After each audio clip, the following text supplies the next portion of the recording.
종말 이후 지구는 매우 위험하고 어려워졌습니다. 오늘은 매우 매력적인 생존 소설을 소개하고 싶습니다. 우리 주인공 서셉은 야생의 숲에서 사냥을 하고 있습니다. 정말 불운하게도 어떤 동물도 나타나지 않고 비가 내리고 있습니다. 더 이상 사냥감이 없다면 나와 역원은 굶주림에 죽을 것입니다. 검은 새 하나만으로도 충분합니다. 새를 생각하자마자 드디어 나타났습니다. 서셉은 새를 보고 새도 그에게 주의를 기울입니다. 검은 새가 즉시 그를 향해 직진합니다. 소십은 이를 인식하고 신속하게 한쪽으로 피하며 펜을 가져오려고 달려갑니다. 펜을 얻은 후 그는 전투 준비를 합니다. 검은 새는 초고속으로 서셉을 공격하지만 그는 자신의 반사 능력을 이용하여 펜으로 그것을 즉시 제압합니다. 이때 그는 달려가 목을 붙잡고 그 목을 부러뜨립니다. 운이 좋게도 오랜 밤을 기다린 끝에 마침내 사냥감이 나타났습니다. 나는 이 새를 가지고 로우웽시의 잡화점에 가서 몇 일 동안의 양식을 교환할 것입니다. 그러나 갑자기 서셉은 극심한 두통을 느끼며 지면에 쓰러집니다. 위험하다. 왜 이런 때 병이 발생하는 거지? 이전에는 이런 상황이 밤중에만 발생했는데 왜 이번에는 이렇게 일어난 거지? 늑대 무리에서 탈출한 이후로 이런 상황이 계속 발생하고 있습니다. 마을 사람들은 그것을 두통이라고 말하지만 나는 이 감각이 두통이 아니라 혼돈임을 잘 알고 있습니다. 기다려. 왜 이런 일이 벌어지고 있지? 이번에는 발병하는 느낌이 이상하다. 바로 눈앞에서 서셉은 한 줄기 빛이 번득이는 것을 보았습니다. 그것은 즉시 그 앞에 궁전이 나타납니다. 많이 생각하지 않고 서셉은 문을 열고 안으로 들어갑니다. 주인공은 여전히 경계심을 가지고 칼을 꽉 쥐고 있지만 그 안에는 아무도 없습니다. 가운데에는 하나의 목재 상판이 있고 주위에는 많은 캐비닛이 있습니다. 상판 위에는 서셉이 궁금해하는 이상한 물건이 있습니다. 탁자 위에는 타자기와 비슷한 것이 있습니다. 이때 두통이 돌아와 주인공은 가상 세계에서 멀어져야 합니다. 밖에서는 주인공이 기절하자마자 기회를 이용해 새를 훔치려는 것이 있습니다. 정확히 그때 주인공도 막 깨어나며 그가 말했습니다. 이번에는 왜 이렇게 빨리 깨어나지? 하지만 생각할 틈이 없다. 비가 점점 커져서 빨리 여기를 떠나야 합니다. 그러나 떠날 준비를 하자 대머리가 위협하며 칼을 들고 그에게 사냥감을 주라고 요구합니다. 그의 사나운 모습을 보자 주인공은 망설이지 않고 냄비를 잡아 그의 얼굴에 쳐넣어 그의 이를 떨어뜨립니다. 그러나 갑자기 주인공 앞에 시스템 판이 나타나며 옆 사람에게 사냥감을 전해달라고 임무를 요청합니다. 주인공은 시스템의 등장에 놀라 돌아다보며 이 시스템이 무엇인지 확인하기 시작합니다. 당신은 이 검은 새를 원해요. 주인공이 묻습니다. 원해. 그가 대답합니다. 예, 당신이 원하시면 여기 있어요. 서셉이 새를 그에게 건네어 그를 감동시켜 눈물을 흘리게 했습니다. 임무 완료. 궁전 안에서 타자기는 주인공에게 상을 치르기 시작합니다. 남에게 사냥감을 선물하기, 임무 완료, 보상, 기초, 레벨의 기술 습득 서적, 다른 사람의 능력을 학습할 수 있습니다. 대머리가 아직 다리를 끌고 울고 있는 모습을 보자 소십은 다시 새를 가져와 그의 손에서 빼앗고 말했습니다. 나는 더 이상 내게 주지 않을 거야. 그리고 그는 돌아보지 않고 떠났습니다. 이때 하늘이 어두워졌고 소십은 113번 동티아의 기슭으로 돌아왔다. 이 안에서는 부자와 영향력 있는 가문만이 출입할 수 있었으며 가난한 사람들은 마치 쥐굴처럼 외부에서 집단 생활을 해야 했다. 그들에게 고기가 든 한 끼 식사는 큰 욕망이었다. 서셉이 어깨에 새를 메고 있는 것을 보자 이 모임은 나쁜 말을 시작합니다. 그놈이 또 맛있는 사냥감을 잡았구나. 이 모임의 표정을 보자 서셉은 언제든지 전투에 참여할 수 있도록 손에 칼을 쥐고 있습니다. 머리카락 있는 놈은 주인공과 싸움을 준비하기 시작했지만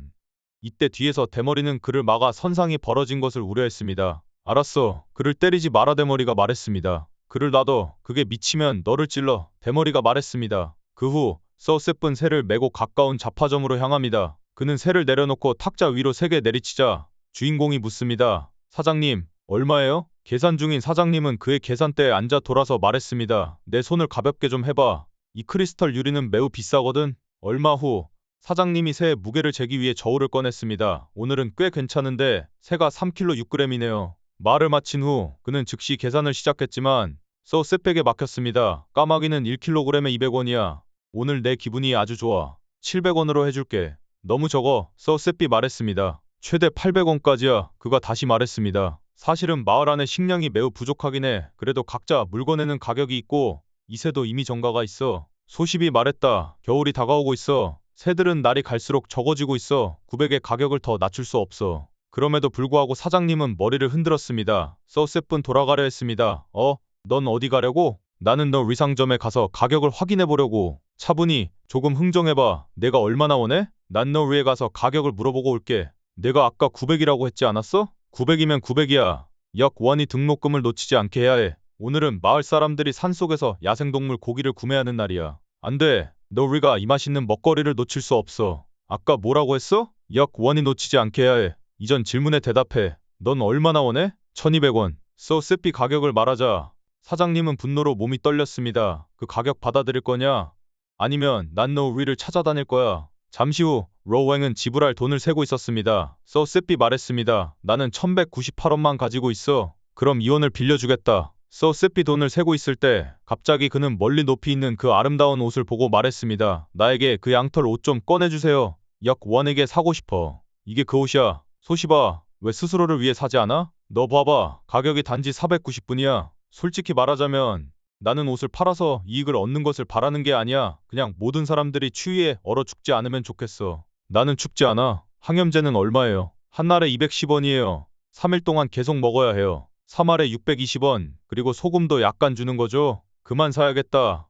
어차피 일반적으로 겨울에 감기 걸리는 건 적거든. 쏘셉. 다음에 검은 오리를 잡아도 죽이지 말아줘. 기르기 위해 사려는 손님이 있어. 좋아. 살려서 팔려면 그에 대한 가격을 더 받아야 해. 필요한 물건을 다 샀으니 주인공은 집으로 돌아왔습니다. 집안에서 역원은 정말 열심히 공부하고 앉아 있었습니다. 동생이 돌아왔다는 것을 본 순간 그는 정말 기뻐하고 있었습니다. 아, 오빠가 돌아왔어. 공부는 어떻게 하고 있어? 그럭저럭 괜찮아요. 다만 학교에서 선생님 강의 듣는 것보다는 오빠랑 밖으로 나가 사냥하는 게 더 좋아요. 오빠, 언제 동생이 오빠와 같이 사냥을 가는 거죠? 사냥은 정말 위험해. 언제든지 목숨을 잃을 수 있어. 너는 학교에 가서 사냥보다 더 나은 무언가를 배우려 노력해봐. 역1 지식은 정말 중요해. 동생, 이 도시에서 어떤 갈등이 있더라도 학교를 방해하는 사람은 없을 거야. 소세프는 생각했습니다. 안타깝게도 등록금이 너무 비싸. 아니었다면 나도 학교에 가서 공부하고 싶었을 텐데. 편의점에 검은 오리를 팔기 전에 나는 이미 내장을 꺼내고 우리는 국을 끓이기로 했어. 소세프의 손이 다친 것을 보고 역1은 걱정스럽게 물었습니다. 오빠, 손이 어때? 상처는 작아. 말하면서 주인공은 음식을 요리하기 계속했습니다. 물을 더하면 맛있는 찌개가 완성되었습니다. 찌개가 다 익었어. 빨리 먹어서 뜨겁게 해. 그러자 역1은 거부했습니다. 동생은 안 먹을게.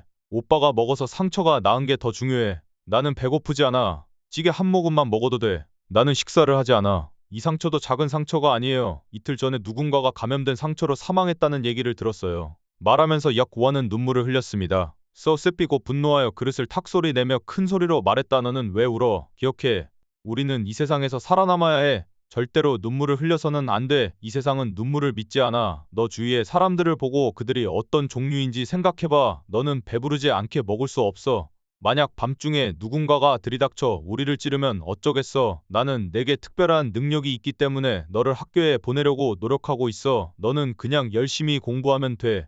나중에 우리처럼 방황하며 아침부터 늦게까지 음식을 찾아다니지 않아도 돼. 소세페의 잔소리를 듣고 나서 역1은 곧 순순히 식탁에 앉아 먹었습니다. 먹으면서 눈물을 흘렸습니다. 그렇게 보니 소세프는 머리를 쓰다듬으며 말했다. 보통 동생이 밖에서는 굉장히 똑똑하게 행동하는데 어떻게 집에 와서 이렇게 불순물이 생겼지? 빨리 먹어. 밥 먹고 나서 새로 산 양털 옷을 동생에게 선물해볼까 해. 역1이 다시 물었습니다. 그럼 당신은 어떠신가요? 나를 걱정하지 말아줘. 한동안 후에 찌개 그릇도 비워졌습니다. 소세프는 침대에 누워 생각하기 시작했습니다. 결국 어떤 일이 벌어진 거지? 왜 나는 저 궁전을 보게 되었을까? 생각한 뒤에 소세프는 눈을 감고 정신을 집중하자 그 궁전이 다시 나타났습니다. 다시 나타나다 궁전. 소세프는 다시 안으로 달려 들어가려고 했지만 이번에 문에 손을 대어도 손에 닿지 않았습니다. 실체가 아니라면 아마 내가 상상했던 것일까요? 더 이상 너무 많이 생각하지 않고 소세프는 계속해서 안으로 향해 달려 들어갔습니다. 탁자 가운데에는 여전히 타자기가 있었지만